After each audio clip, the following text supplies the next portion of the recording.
Welcome back to Outside Views. Look at Nigel Farage. Just look at him.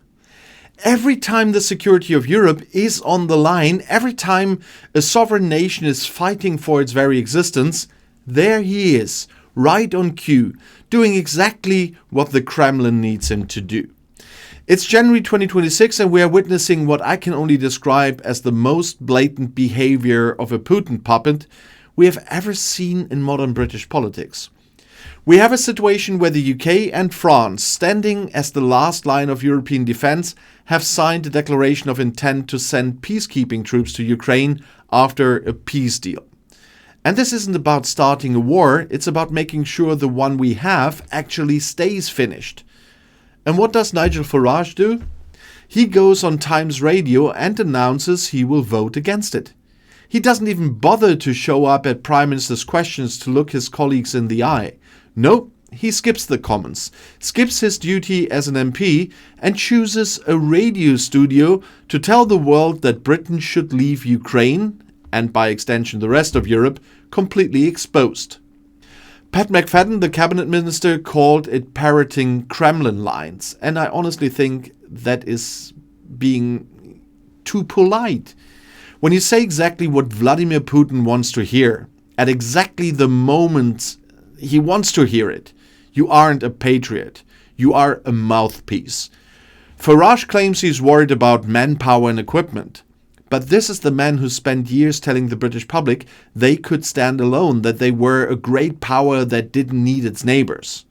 And now, when it comes to actually proving that Britain is a force for good in the world, he suddenly finds a dozen reasons why the country is too weak, too small, and too poorly equipped.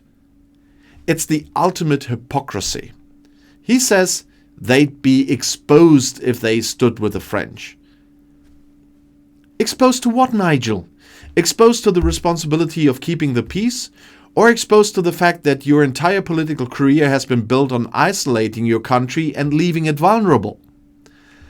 Let's be real about who this man is and who he associates with. Just last November in 2025, we saw the jailing of Nathan Gill, the former leader of Reform UK in Wales. 10.5 years in prison for taking bribes to make pro-Russian statements while he was an MEP. Bribes to parrot scripts provided by a Kremlin agent, by Oleg Voloshin. And Farage has the nerve to act deeply shocked while he continues to use the exact same rhetoric that Nathan Gill was literally paid to promote. If you have bad apples in your party who are actively on the Russian payroll, maybe you should stop acting like the tree they fell from.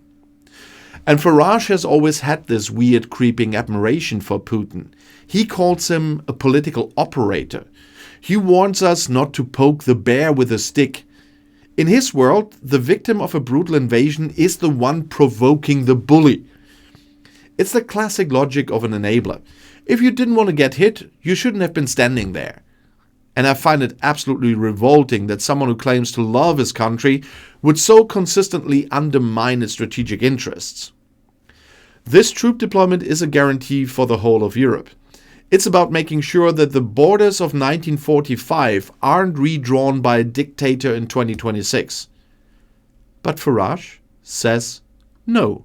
He says he'd only support it if it were a coalition of 10 or 12 countries, knowing full well that building such a coalition is made harder by people exactly like him who sow division and doubt.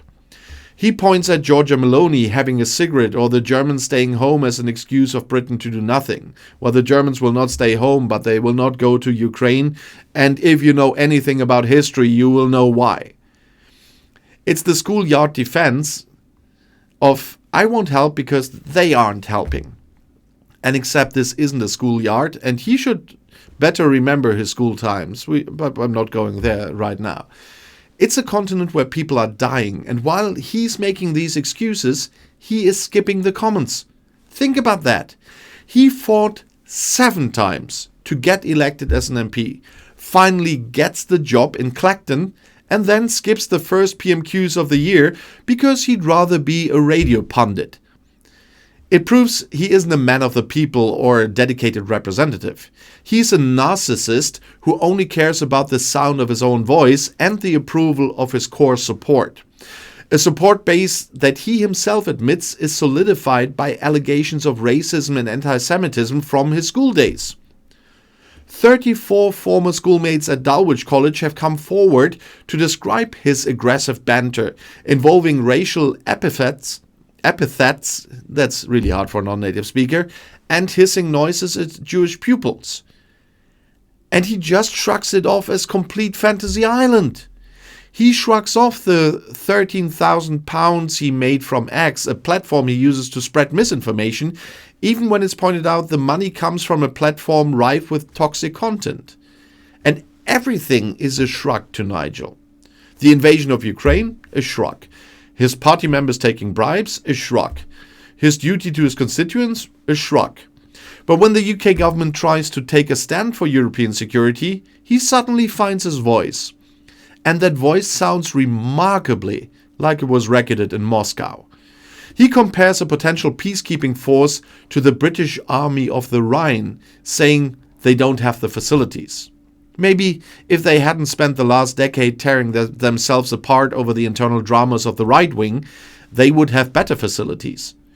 He complains about an unlimited period of time for the deployment. Would he prefer an unlimited period of Russian expansion? Because that is the alternative. And the outside view on this is that Farage is a useful tool for anyone who wants to see a weak, divided and isolated Britain. He is the man who convinced a nation to walk away from its best friends, and now he's trying to convince it to turn its back on its most important duty. It's not patriotism to leave your allies to rot. It's not national security to let a dictator dictate the terms of peace in your own backyard. And Labour is right to call this the behaviour of a Putin puppet. When you look at the timeline, the jailing of Gill, the constant bear-poking excuses, the boycotting of Parliament, the pattern is undeniable. He is a man who thrives on chaos and vulnerability. And the more isolated Britain is, the more relevant Nigel Farage becomes. He needs the country to be weak so he can pretend to be its only saviour. But a real saviour doesn't parrot the lines of the enemy. And a real leader doesn't skip the chamber to talk to a microphone. I am sick of the equivocation and the shrugging while a country is being brutally invaded. Nigel Farage is entitled to his vote, but everybody else is entitled to ask who he is really voting for. Is it for the people of Clacton? Is it for the security of the United Kingdom? Or is it for the political operator in the Kremlin who must be laughing every time he watches Nigel Farage on the news? We are at a turning point in history, and Farage is trying to pull everyone back into the dark.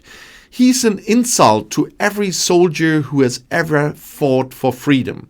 He is a disgrace to the office he holds, and it's time the British public saw through the pined and a sick act to the hollow puppet-like reality underneath.